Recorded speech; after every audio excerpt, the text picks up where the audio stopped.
우리 옆에 분, 좌우에 계신 분 한번 보겠습니다. 사랑합니다, 축복합니다 하는 마음으로 눈으로 인사해 주시고, 또 계시고.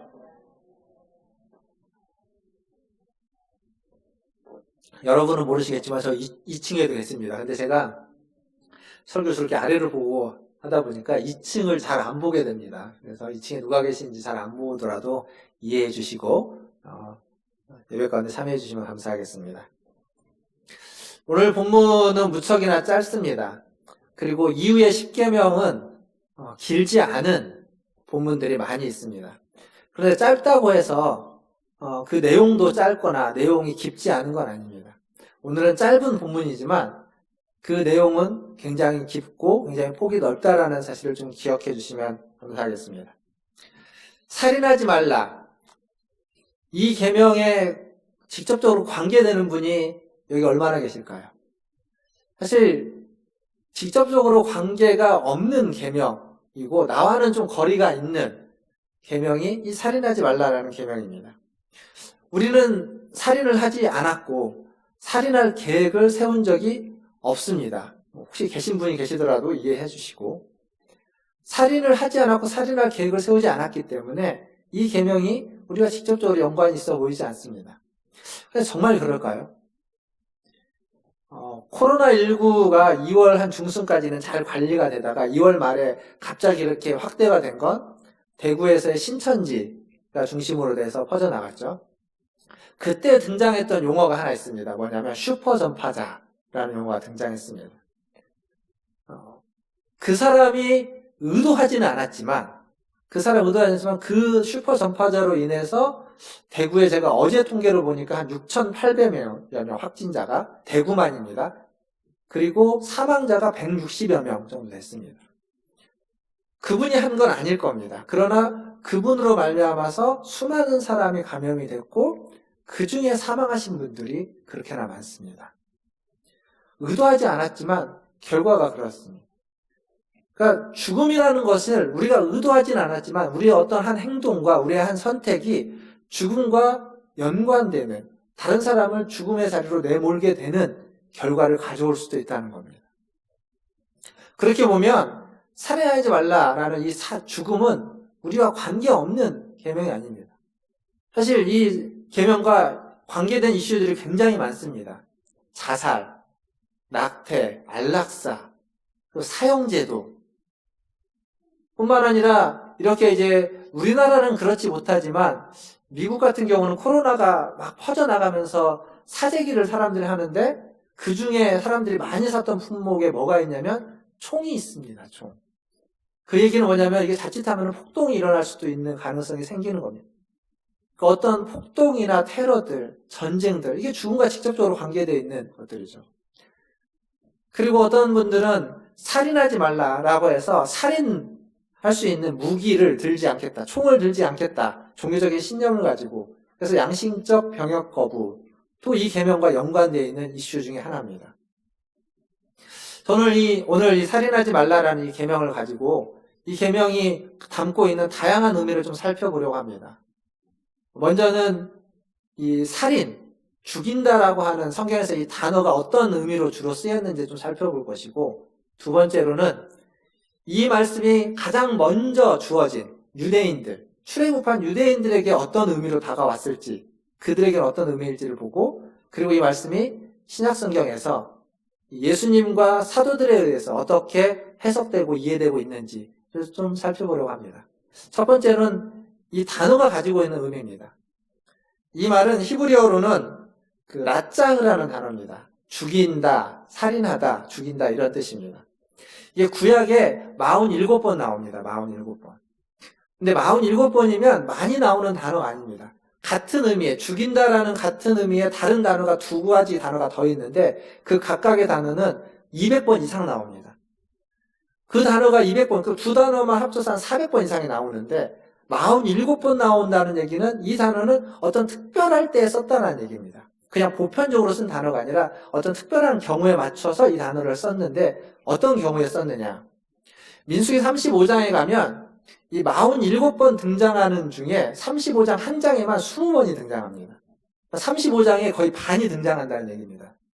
35장이 어떤 경우에 등장하냐면 고의적으로 사람을 죽였을 때, 고의적인 살인에 등장하고, 또 고의적이지 않고 우발적인 살인, 과실치사라고 하죠. 우발적으로 사람을 죽이는 경우에 등장합니다.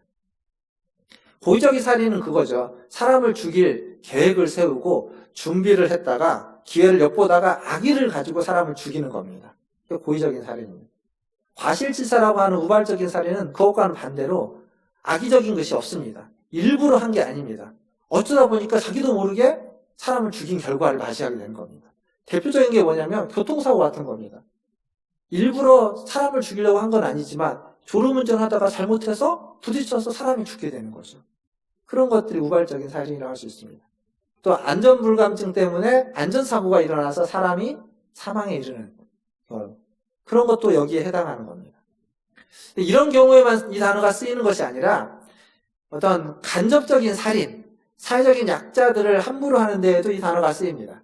열왕기상 21장에 가보면 아합이라는 왕이 나오는데, 그 아합이라는 왕이 그 나봇의 포도원을 뺏으려고 하는데 잘 뺏지 못할 때 이세벨이 등장을 해서 그 나봇을 아예 죽여버리는 얘기가 나옵니다. 아합이라는 왕은 나봇을 직접 죽이지 않았습니다. 그리고 그 죽이는 계획에 아합이 동참하지도 않았습니다. 그런데 21장에 성경은 나봇을 누가 죽였다고 이야기하냐면 아합이 나봇을 죽였다라고 이야기합니다. 나봇이 죽인 건 그 적법적인 절차입니다. 어떠한 그 시대의 법에 맞게끔, 물론 그것을 이세벨이라는 왕비가 꾸민 계략이지만 그 계략으로 적법적인 절차를 거쳐서 나봇을 죽여버립니다. 근데 성경은 누구에게 죽였다고 이야기하냐면 아합 왕에게 내가 죽였다라고 이야기하는 겁니다. 그때 쓰인 단어가 이 라짜흐라는, 죽인다, 살인한다는 단어가 쓰였습니다. 즉 직접 내가 죽이지 않았고 내가 그 계획에 도모하지 않았지만 어떤 법적인 절차를 정확하게 따랐다 할지라도 책임을 아합 왕에게 지고 있다는 거예요. 간접적인 살인, 사법적인 살인 또한 성경은 이 단어를 쓰면서 살인하지 말라라고 말하고 있습니다. 시편 94편 6절에 가보면 이런 말씀이 있습니다. 과부와 나그네를 죽이며 고아들을 살해하며 라고 되어 있습니다. 과부와 나그네와 고아, 성경에서 이야기하는 가장 대표적인 약자들이죠. 이들을 죽이며 살해한다라고 하는 이 두 단어도 똑같이 살인하지 말라에 쓰여졌던 라짜흐라는 단어가 쓰여졌습니다.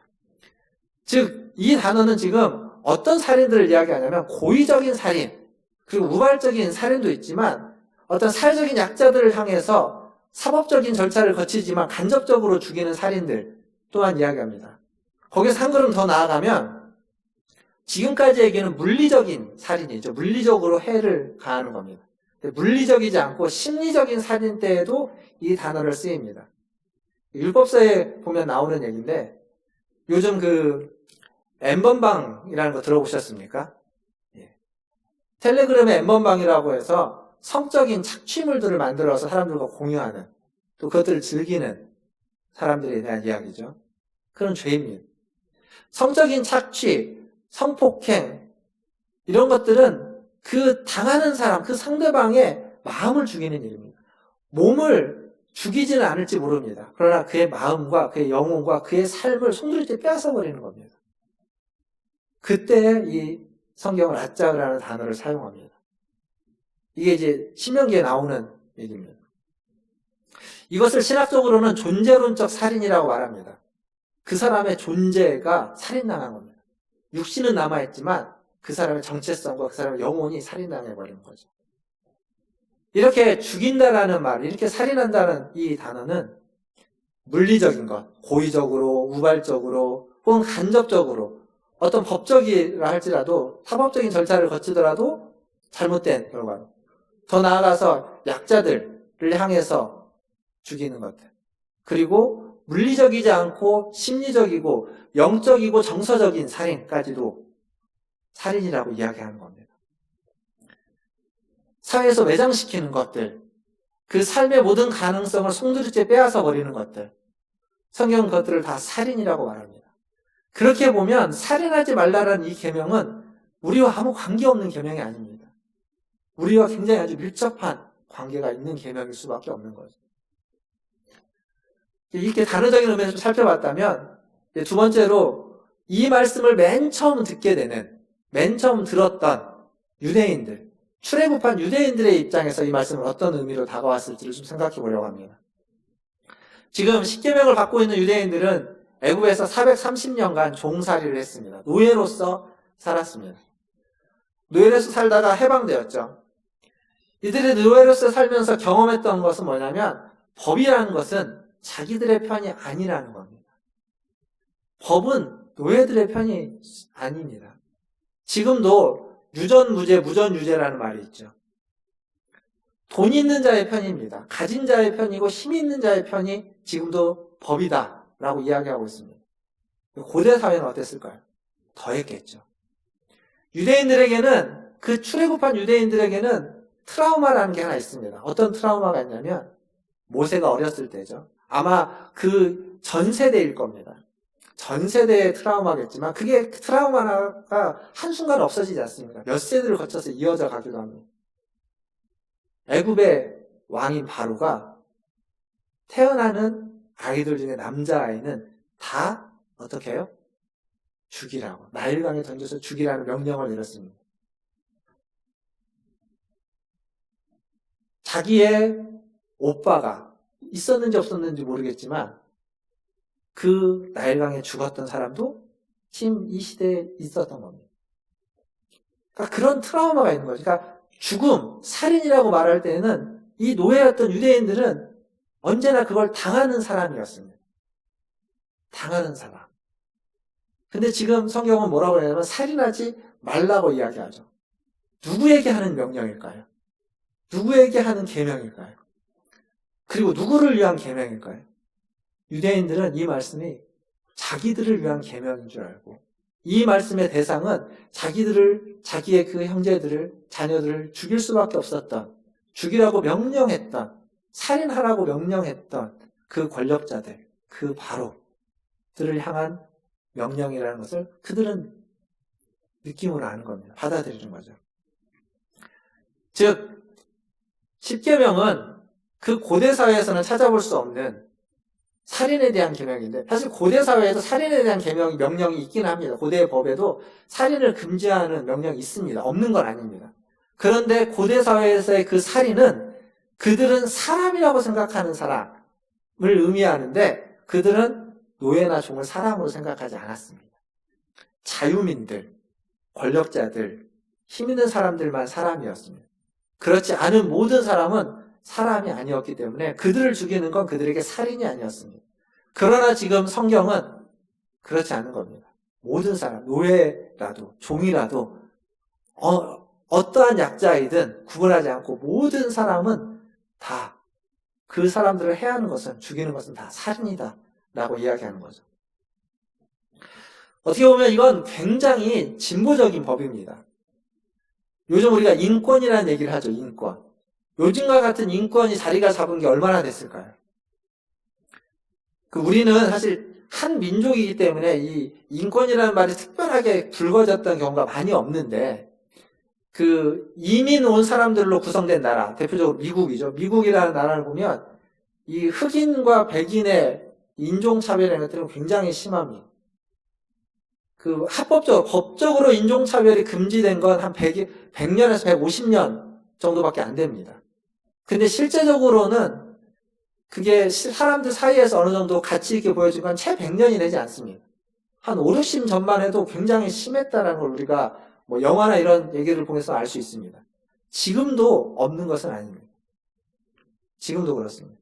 근데 지금 성경은 BC 1500년, 지금으로부터 한 3500년 전에 쓰여진 법인데 그 법에서 차별하지 않습니다. 인종도 사람의 신분도 하는 모든 일도 차별하지 않고 똑같이 대하고 있는 겁니다. 하나님이 십계명을 적용하면서 예외를 두지 않습니다. 대상으로서의 종과 노예로서의 예외를 두지도 않을 뿐더러 그것을 지켜야 함에 있어서 왕과 권력자들도 예외를 두지 않습니다. 모두가 다 지켜야 됩니다. 아무리 왕이라도, 아무리 힘이 있더라도 노예를 죽이면 그에 합당한 벌을 받게 되어 있습니다.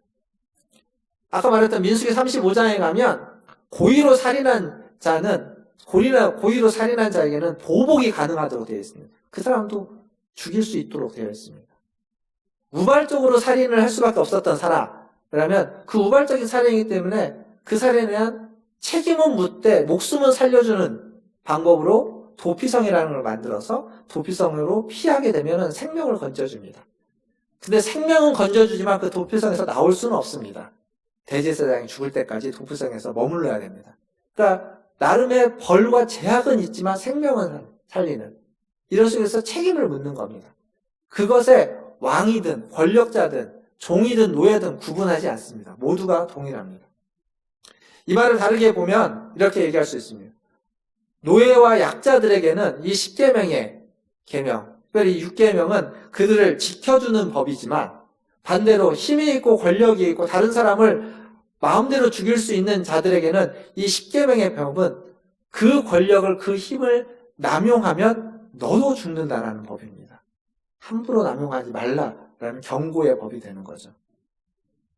이게 바로 10계명의 정신입니다.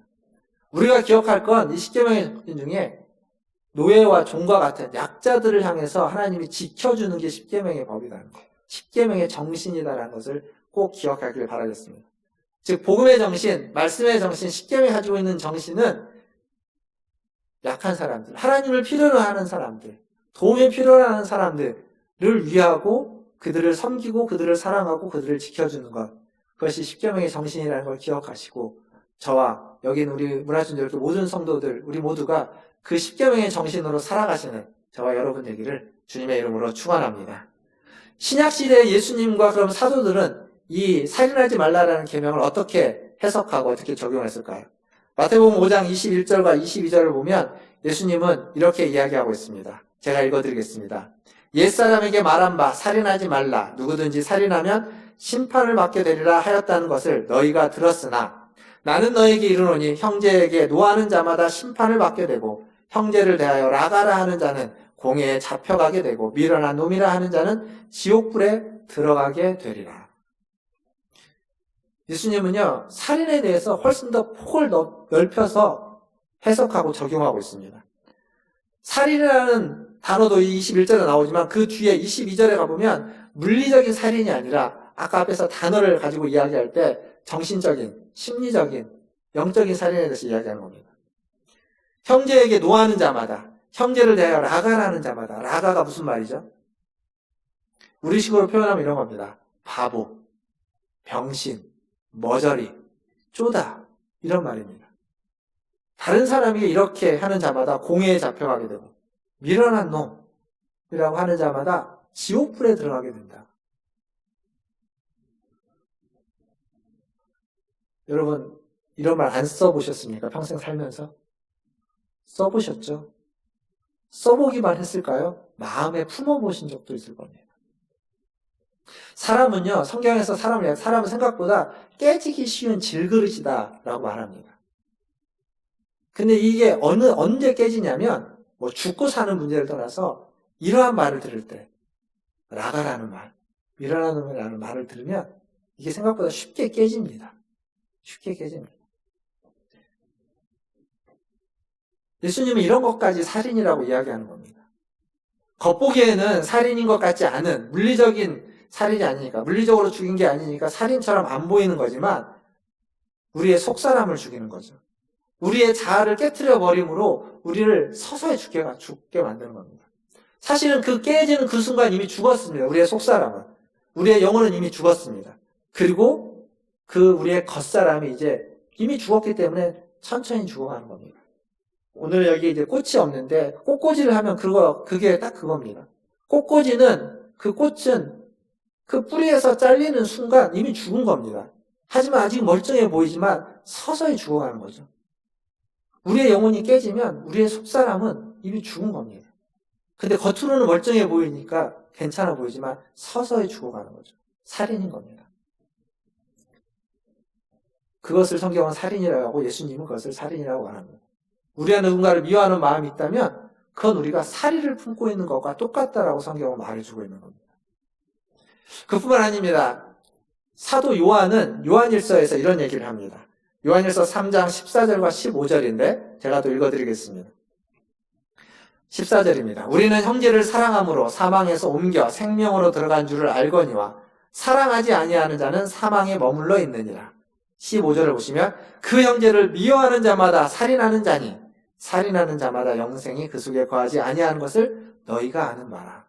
어떤 자가 살인하는 자라고요? 미워하는 자마다 살인하는 자라고 이야기하고 있습니다. 미워하는 자는 사망에 머물러 있다라고 이야기하고 있습니다.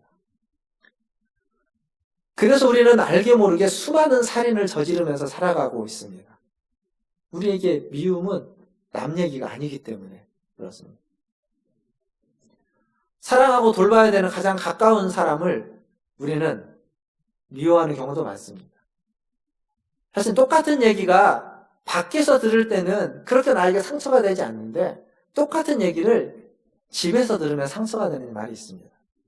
직장 상사가 이야기할 때는 아무런 상처가 되지 않지만 집에서 남편이 아내가 그 얘기를 똑같이 하면 상처가 되는 겁니다. 결국 뭐냐면 가정에서 우리는 가장 많은 상처를 받고 있고 우리는 가정에서 가장 많은 죽임을 당하고 있는 겁니다. 반대로 우리는 가정에서 가족들을 가장 많이 죽이고 있는 살인자가 되는 겁니다. 혹시 이 얘기를 들으면서 여러분 마음 가운데 내가 누군가에게 상처를 준 것이 기억난다면, 내가 누군가를 미워했던 것이 기억난다면 오늘 예배가 마치고 또 이 한 주간 그런 사람들과 화해의 손길을 좀 펼쳐보시면 좋겠습니다. 화해의 시간을 가져보시고 굳이 만나가지고 내가 언제 이렇게 구구절절을 설명하지 않아도 그렇지 않아도 여러분의 마음으로 그들에게 손을 한번 펼쳐주고 손을 한번 잡아주고 전화를 한번 해주면서 화해의 모습들이 우리 문화천재교회 모든 성도들에게 이번 한 주간 있기를 주님의 이름으로 축원합니다. 이 살인에 대한 이야기, 살인하지 말라라는 이 말씀을 준비하다 보니까 보는 책이나 주석이나 거기에 빠지지 않고 등장하는 여러 주제들이 있습니다. 제가 앞에서 이야기했던 주제인데 낙태, 자살, 안락사, 사형제도, 그리고 전쟁, 정당한 전쟁이라고 할 수 있죠. 사법살인, 또 감정적인 어떤 정서적인 살인, 이런 주제들이 빠짐없이 등장합니다. 이거 하나하나가 굉장히 중요하고 우리가 고민해 봐야 되는 이슈들인데 오늘 시간은 그것들을 다 이야기할 수는 없고 그 중에 두 가지만 좀 간단하게 좀 생각해 보려고 합니다. 첫 번째는 뭐냐면 낙태입니다. 낙태. 아십니까? 작년 2019년 4월 11일에 우리나라 헌법재판소가 낙태죄를 형법 269조와 270조에 있는 낙태와 관련된 죄를 위헌 처리했습니다. 그게 작년 4월 11일 날 있었던 일입니다. 위헌 처리한 이유가 뭐냐면 그 형법에 있는 269조와 270조가 여성의 자기결정권을 과하게 침해하고 있다라는 거였습니다. 그게 위헌의 이유였습니다. 그러니까 임신한 여자가 그것들을 자기가 자기 뱃속에 있는 아이에 대한 결정권이 있는데 그것들을 법이 너무 과하게 결정권을 제한하고 있다라는 거죠. 이것만 놓고 보면 어느 정도 이해할 만합니다. 왜냐하면 그 아이와 관계되어 있는 그 여성의 상황과 형편과 감정이나 이런 것들을 충분히 인권을 우리가 이야기한다면 충분히 고려해주고 이해해주고 또 용납해줘야 될 필요가 있습니다. 그런데요, 죄라는 건 특별히 살인과 관련된 죄라는 건 나 혼자 지을 수 있는 죄가 아닙니다. 그렇죠? 살인죄는 대상이 있는 겁니다. 대상이 없이 내가 그냥 죽이려고 하는 마음만 풀었다고 그걸 죄로 여기지 않습니다. 죄라고 말하지 않습니다. 성경은 그걸 죄라고 얘기합니다. 마음만 품어도 속으로 욕을 해도 분명히 예수님은 그걸 죄라고 얘기했습니다. 심지어는 사랑하지 않는 것, 미워하는 것만으로도 죄라고 이야기하고 살인한 거라고 성경은 이야기합니다. 그러나 법은 그렇지 않습니다. 법은 그런 것까지 죄라고 말하지 않아요. 그래서 낙태죄에는 대상이 없다라는 겁니다. 정말 그런가요? 뱃속에 있는 아이는 그 생명이 있는데 그건 인격은 없는 걸까요? 성경에 보면 시편 139편 13절에 이런 말씀이 있습니다. 주께서 내 내장을 지으시며 나의 모태에서 나를 만드셨나이다. 무슨 얘기냐면 기독교는 성경은 뱃속에 있는 아이도 똑같은 사람으로 하나님이 지으신 생명으로 여기고 있다는 겁니다. 여러분 혹시 낙태하는 장면을 본 적 있으십니까? 요즘은 낙태 반대 운동 이런 게 별로 없지만 예전에 제가 대학생 때만 해도 낙태 반대 운동이 굉장히 많았고 그런 어떤 반대하는 집회나 낙태하면 안 된다라고 하면서 어떤 집회들 이런 데 가면 뭐 아마 작년 재작년에도 우리 방송에도 나왔던 것 같은데 뱃속에 있는 아이를 낙태 시술하는 장면을 이렇게 초음파로 촬영한 것들이 나옵니다. 그때 보면 좀 상상하면 좀 무서운 얘기긴 하지만 보시면 뱃속에 있는 아이가요, 아이를 이렇게 낙태하려고 할 때 살려고 발버둥치는 모습이 그대로 나옵니다. 살아있는 인격입니다. 생명이 무엇인지 아는 겁니다. 낙태죄가 위헌이었던 이유는 그 대상이 불분명하기 때문입니다. 그러나 성경은 뱃속에 있는 아이도 분명한 생명이라는 거죠. 낙태죄는 성경에서 말하고 있는 물리적인 살인에 해당하는 죄라고 말할 수 있습니다. 물론 관련된 어려운 이슈들은 수두룩하니 많습니다. 임신 자체가 아이를 가졌다는 것 자체가 그 산모에게 목숨의 위협이 되는 산모의 생명의 위협이 되는 경우도 있습니다. 그때는 뱃속에 있는 아이를 살려야 될까요? 산모를 살려야 될까요? 뱃속에 있는 아이를 살리다가 산모와 뱃속에 있는 아이까지 다 죽는 경우도 있는 겁니다. 이게 굉장히 어려운 선택의 문제입니다. 강간을 당하거나 근친상간을 당하거나 혹은 다른 정신적인 질환으로 말미암아서 그 여인에게 처했던 문제들, 이건 쉽게 낙태는 죄기 때문에 하면 안 된다 이렇게 이야기할 수 없는 문제들이 현실적으로 많습니다. 그러나 어떤 이유에서든 우리가 알아야 되는 건 그건 성경에서 분명히 죄라고 이야기하고 있다는 사실입니다. 자살도 비슷합니다. 자살도 굉장히 많은 이슈들이 있죠. 우리나라가 OECD 국가 중에 자살률 부동의 1위인 건 우리가 너무 많이 들어서 잘 알고 있을 겁니다. 전통적으로 교회는 자살을 금기해왔죠. 금해왔습니다. 그 이유는 생명이라는 것은 나의 생명이든 남의 생명이든 내가 그리고 그 사람이 남이 주장하는 것이 아니라 하나님께 있다라는 것입니다. 그래서 그 생명을 해하는 것은 하나님의 것을 해하는 것이기 때문에 죄로서 묻는 겁니다. 스스로 목숨을 끊든 다른 사람을 죽이든 똑같이 취급하는 거죠. 그 라이프 호프라는 단체가 있습니다. 이 단체는 기독교 자살 예방센터라고 불려집니다. 그러니까 자살이 워낙 만연해 가면서 이 기독교 자살 예방센터를 만들어서 이 센터가 하는 중요한 사역들 중에 중요한 게 두 가지 사역입니다. 하나는 뭐냐면 자살을 예방하는 겁니다. 이미 벌어지기 전에 자살인 징조가 있는 사람들에게 어떻게 하면 그들을 조금이라도 이렇게 멈추게 할까라고 고민하면서 자살을 예방하기 위해서 교육도 하고 알려주고 여러 가지 활동들을 합니다. 그리고 두 번째가 뭐냐면 자살당한 사람들의 남은 가족들. 굉장한 아픔이고 트라우마입니다. 그 가족들을 어떻게 위로할 것인가. 그냥 자살하면 지옥 간다라고 하는 한마디로 그 가족들에게 던져놓고 끝나면 그 가족들의 삶은 어떻게 될까요? 그건 또 다른 의미의 그들의 마음과 그들의 삶의 가능성을 죽여버리는 살인이 될 수 있습니다. 그래서 그 가족들을 위로하기 위한 사역이 이 단체의 주된 사역입니다.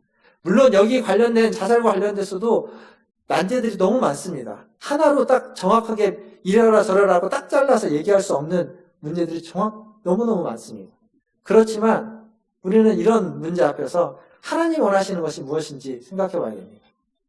성경에 보면 대표적인 자살한 사람이 나옵니다. 우리가 잘 아는 자살한 사람의 대표적인 사람은 사울과 삼손이죠. 사울왕은 전쟁에서 지면서 자살을 선택합니다. 이방인의 손에 죽지 않겠다고 하면서. 삼손은 어떻게 자살하죠? 스스로 건물을 무너뜨려서 죽습니다. 그런데 이 삼손의 경우는 좀 특이합니다. 무슨 얘기냐면 삼손 같은 경우는 히브리서가에 보면 믿음의 조상의 이름들 가운데 삼손이 들어가 있습니다. 자살하면 지옥 간다고 이야기하는 말에 삼손은 해당이 안 되는 걸까요? 거기에 명단에 있습니다. 삼손의 경우는 자살이긴 한데 스스로 죽음을 선택한 겁니다. 누구와 함께? 자기의 나라의 적들인 블레셋 사람들과 함께. 블레셋 사람, 자기가 살았을 때 죽인 자보다 그 순간 죽으면서 함께 죽인 자가 훨씬 더 많았다고 성경은 이야기하고 있죠. 삼손의 이 죽음은 어떤 의미로 보면 요한복음에 그런 말이 있습니다. 사람이 자기를 위하여 목숨을 버리면, 사람이 자기 친구를 위하여 목숨을 버리면 이보다 더 큰 사랑이 없다 라는 말씀 요한복음에 있습니다. 그 말씀은 주로 예수님에게 적용되는 이야기죠. 예수님이 다른 사람을 위하여 목숨을 버리는 것들에 적용됩니다. 삼손도 자기네 나라를 위해서, 자기 백성들을 위해서 블레셋 그 적을 죽여가는, 자기의 목숨을 바쳐서 죽이는 그러한 모습으로 볼 수 있습니다. 그냥 질문만 하는 겁니다. 정답이 아니라. 이렇게 또 바꿔서 오늘 말씀을 마무리하면서 질문을 하나 던져보겠습니다.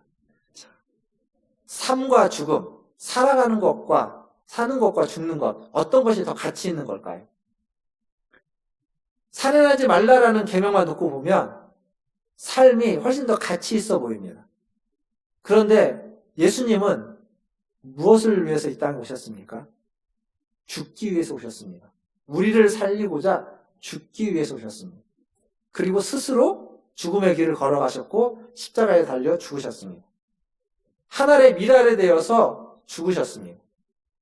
그렇다면 죽음이 더 가치 있는 걸까요?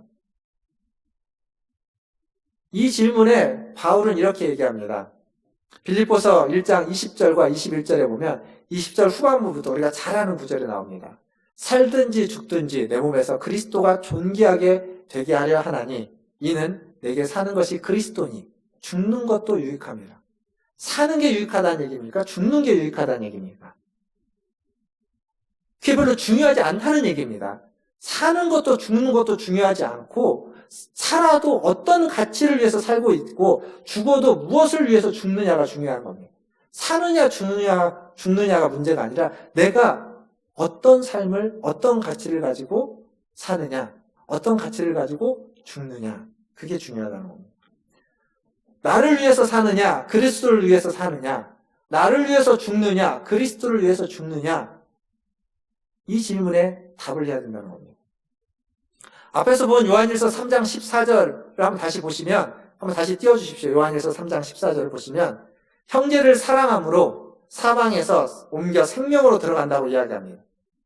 그리고 형제를 사랑하지 않는 자는 사망에 머물러 있다라고 이야기합니다. 무슨 얘기냐면 형제를 사랑하지 않는 것은 영적으로 죽은 거라는 이야기입니다.